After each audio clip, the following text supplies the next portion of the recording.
Bom dia, alunos do quarto termo da Escola Esmeralda. Estamos aqui hoje na explicação da segunda atividade de arte. A primeira atividade que fizemos foi sobre desenhando com o lado direito do cérebro, que é da pesquisadora, que é um assunto da pesquisadora Betty Wades, certo? E espero que todos tenham feito essa atividade, Alguns já me mandaram via e-mail, Quem não mandou ainda pode estar mandando, certo? O importante é que vocês façam a atividade. Na atividade de hoje, eu vou começar falando da cronologia da história da arte, assunto que sempre estou falando em nossas aulas de arte. Nós vamos começar falando lá da arte rupestre e vamos até o surrealismo, que faz parte dos movimentos artísticos do século XX. Tá ok? O primeiro período que eu gostaria de mostrar para vocês, como é um registro cronológico, nós vamos pelo tempo. Que está aparecendo aí na imagem atrás, na tela atrás ou do lado, é da arte rupestre. Lembrando que esse período aconteceu 40 mil antes de Cristo. E nesse período eles não tinham domínio da escrita. E rupestre quer dizer desenho na pedra. Essas pinturas eram feitas com sangue, saliva, plantas e outras coisas mais. Essa cena é uma cena de caça, essa primeira imagem. A segunda imagem é uma imagem dos homens da pré-história coletando raízes. Vocês podem perceber que, apesar de serem pinturas primitivas, existe uma certa beleza nessas obras. Uma outra imagem, agora nós vamos entrar na arte egípcia. Essa imagem que está aparecendo da arte egípcia são dos deuses, o faraó junto com os deuses da mitologia egípcia.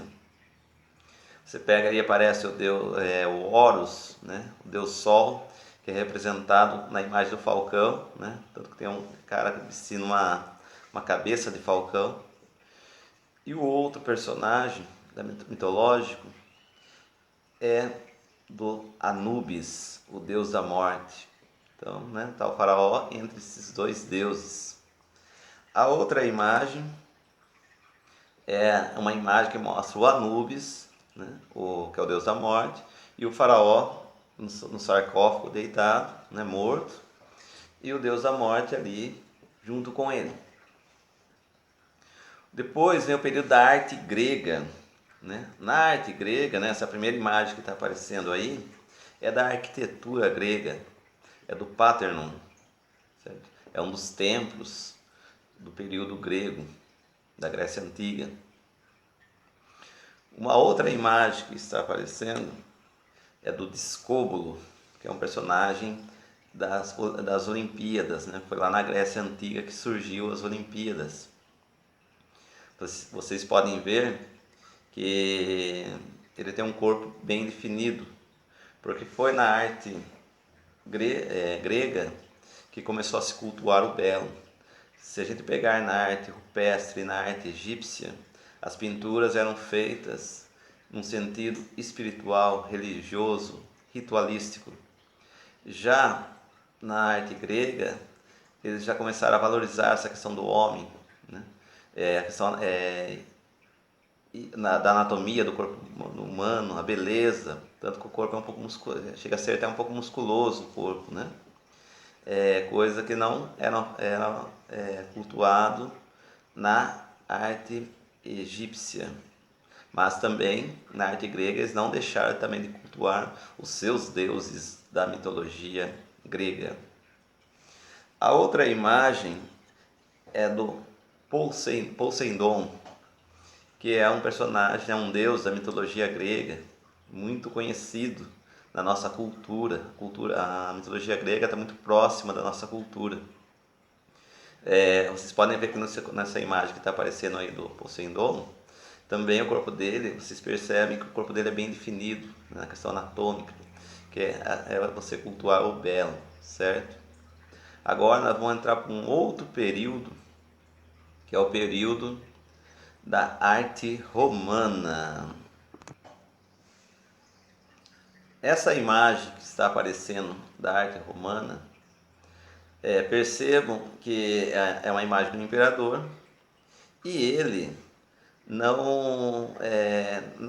a arte romana ela é praticamente uma cópia da arte grega. E percebam que essa imagem do imperador ele já não tem o corpo tão definido como na arte grega. Por quê? Na arte romana, eles tentavam ter uma certa fidelidade nas suas obras, produzindo ela mais real possível, mais verdadeira. Coisa que na arte grega eles acabavam dando uma extrapolada, aumentando na questão do corpo, né, para ficar mais definido, certo? Uma outra característica que tem na arte romana, que não tem na arte grega, é na arquitetura. Se você pegar na arte grega, você não vai encontrar nenhuma obra com arco, né, nas portas, nas janelas. Já na Grécia Antiga, na arte romana, se criou o arco, né, foi um avanço na arquitetura, certo? Depois da arte romana vem a arte cristã primitiva. Ela aconteceu do século I até o século IV, depois de Cristo. Essas pinturas, as obras de arte cristã primitiva, eram feitas pelos cristãos, né, como o próprio nome já diz.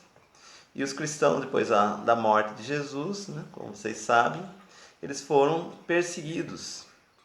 E as suas pinturas eram feitas nas catatumbas. Essas catatumbas era onde eles enterravam os seus mortos, né? A imagem está aparecendo aí atrás do vídeo. Daí, né, agora vem a imagem, não é, numa pintura de Jesus, né, que é uma pintura que era característica desse período. E depois uma pintura foi muito representada, que é a pintura do Bom Pastor, que é de uma passagem bíblica.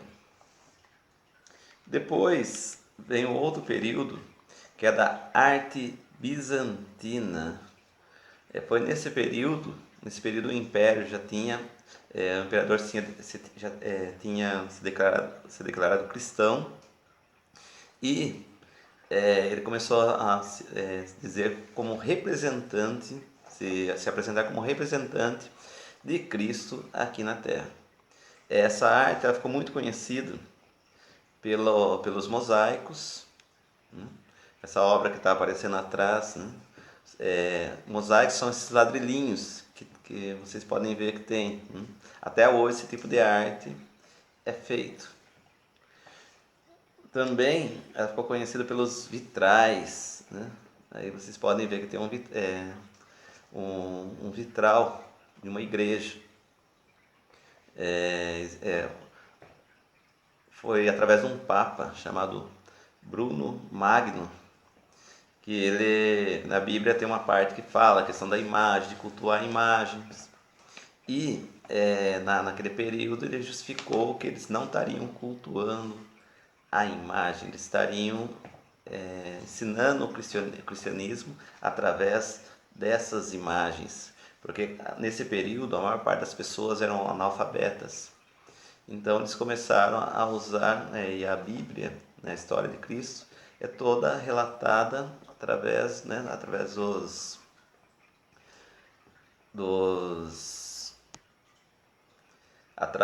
evangelhos, né?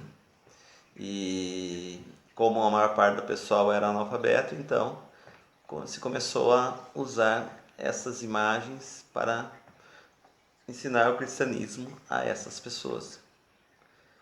Depois, o outro período que vem, né, é da arte gótica. Essa a arte gótica foi muito conhecida pela arquitetura.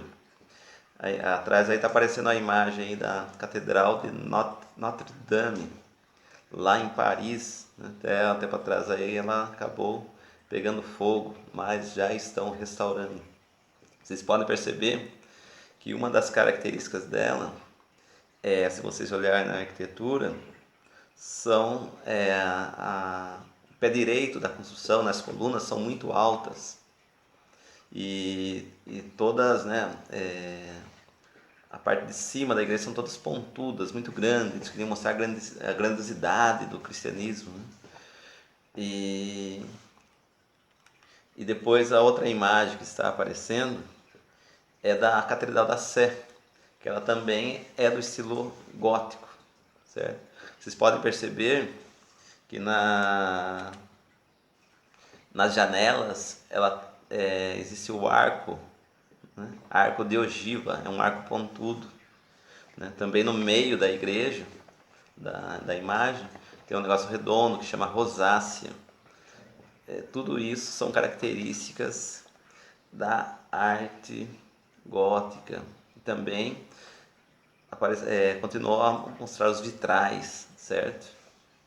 Lembrando que esse período da arte gótica aconteceu do século XII ao século XV.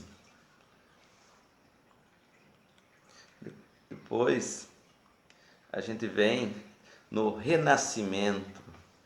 Esse período ficou muito marcado devido como final da Idade Média. Eu já falei em sala de aula para vocês, não sei se vocês recordam, né? Antes, no período da Idade Média, era o teocentrismo, que era Deus no centro do universo. Quando iniciou o Renascimento, começou o antropocentrismo, que é o homem no centro do universo. Na Idade Média, no teocentrismo, os cientistas, né, os pesquisadores eram perseguidos, tanto quanto quando foi descoberto que a Terra era redonda, o cientista teve que tomar um certo cuidado para divulgar essa notícia, para não ser perseguido. Então, depois, quando começou o Renascimento, começou a se valorizar o homem. Nesse período que começou a aparecer os nomes dos pintores.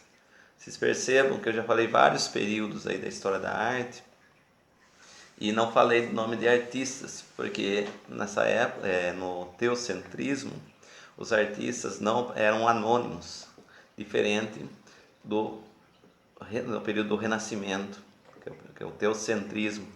Ah, professor, então nesse período eles deixaram de acreditar em Deus? Não, simplesmente eles começaram a valorizar a ciência, dar mais abertura, né? Nesse período que surgiu o Leonardo da Vinci, surgiu o Michelangelo, certo? Essa pintura que está aparecendo atrás é do Leonardo da Vinci, é a Mona Lisa, uma pintura muito famosa. Essa outra pintura que está aparecendo agora é uma pintura feita na Capela Sistina, na Basílica de São Pedro. Ela foi feita pelo artista Michelangelo. Demorou 4 anos para ser feito as pinturas. Essa parte essa imagem que está aparecendo é a criação do homem, né? Você vê que representa como se o senhor barbudo fosse Deus, né? Pegando no dedo de Adão, né? Fazendo a criação. Essa terceira imagem que está aparecendo agora também de todo o conjunto de pinturas que foram feitas na Capela Sistina. Se levou 4 anos para ser concluída. Era uma equipe de pintores, né? E além do Michelangelo que levou a fama pela obra. Mas existiam outros pintores. Tanto que havia um pintor muito conhecido também, que é o Rafael, que fez parte dessa equipe de pintura. A técnica que eles usavam era afresco, era um tipo de argamassa que era passado na parede, onde eles colocavam o papel e depois com o desenho e depois iam pintando a obra. Um outro período é o período da arte barroca, que aconteceu do século XVII ao século XVIII. Esse período, né, essa imagem que está aparecendo atrás é do pintor Verme, né? É a Moça com um Brinco de Pérola. É uma obra muito famosa. Uns falam que ela é a Mona Lisa do Norte, certo? Porque o Vermeer era um pintor holandês, né? Então eles falam que ela é considerada a Mona Lisa do Norte. Depois vem uma outra obra de um artista brasileiro, que é o Aleijadinho, que viveu na cidade de Ouro Preto e foi um dos grandes artistas da arte barroca brasileira. Depois do barroco, nós vamos ter o rococó, movimento que aconteceu no século XVIII. Vocês vão ver aí, né, a imagem que está atrás, né, do lado, é da chama Senhor e Senhora Andrews. O próximo período é o neoclassicismo. Esse período, né, aconteceu também no século XVIII, se manifestou na literatura, no desenho, na arquitetura. Uma das características desse período é a questão de voltar à questão do clássico. O clássico, sempre que você fala clássico na arte, se remete lá na Grécia Antiga, na Roma Antiga, na arte greco-romana, certo? Que começou a buscar a perfeição na arte, né? Então, sempre quando eu falar período clássico, está tendo como referência esse período. O próximo período é o romantismo, também ocorreu no século XVIII.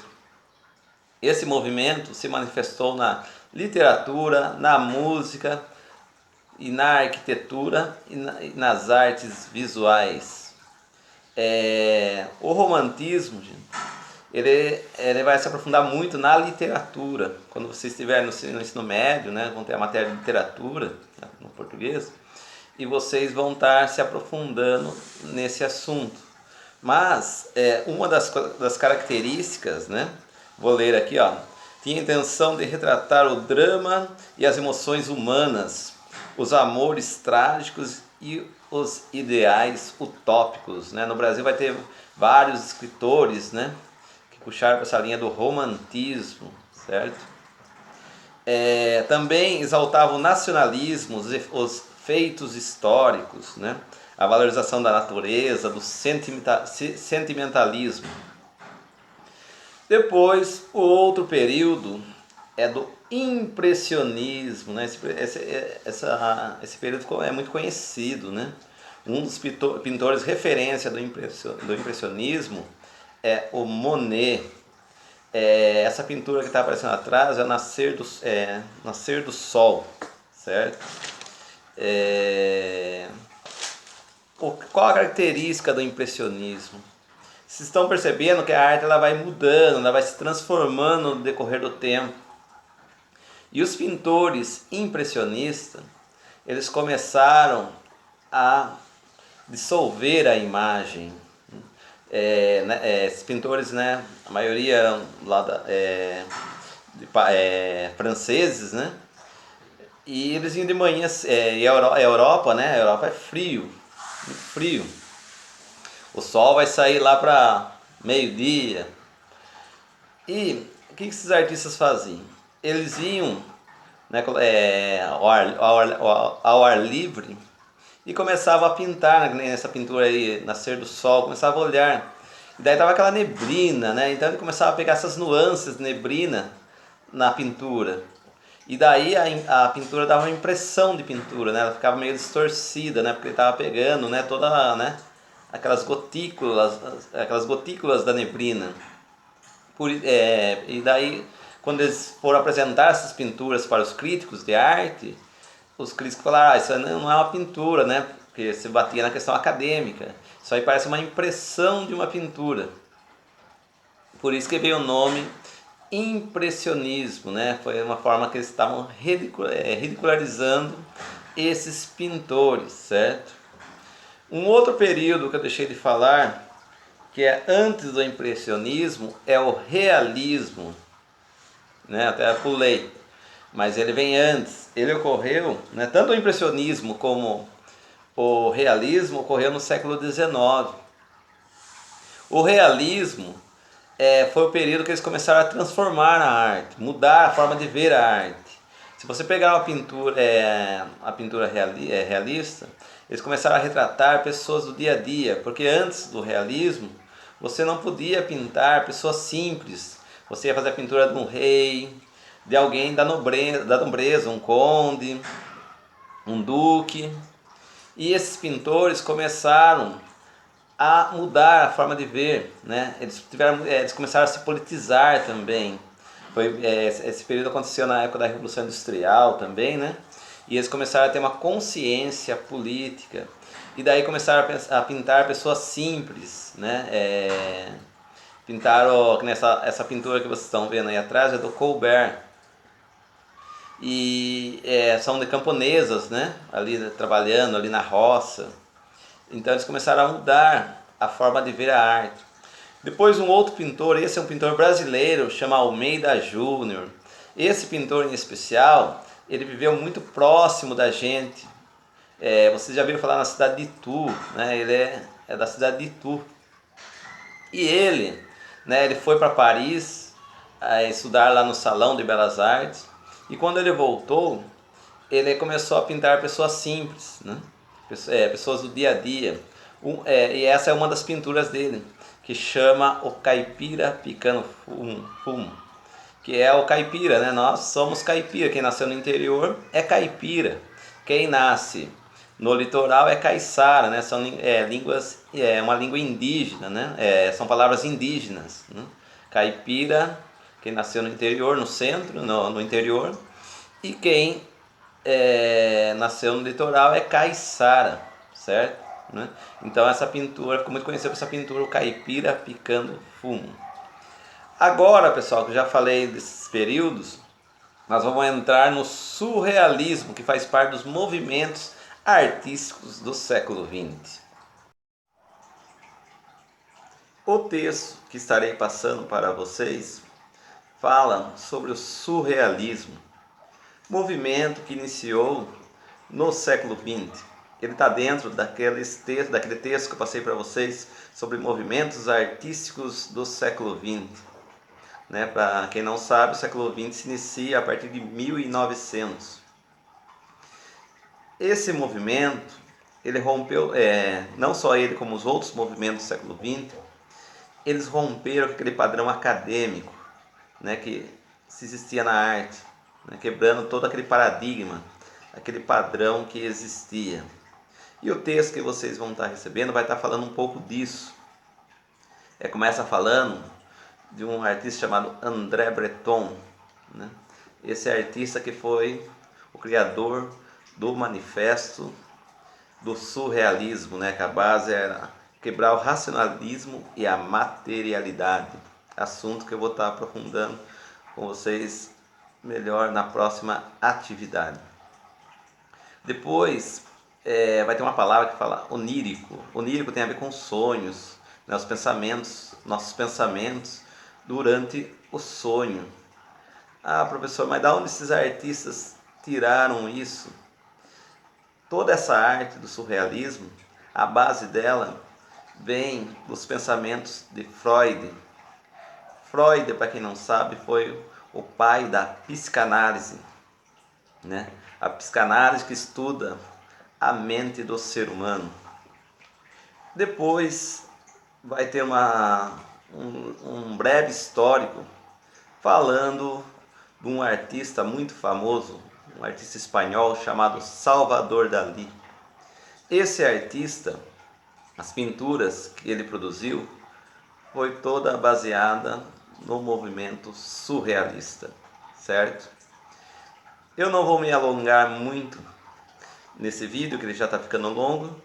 Vai ter 6 perguntas para vocês responderem e depois vocês vão estar enviando essas perguntas para que eu possa estar corrigindo, certo? Eu estou terminando por aqui esse vídeo.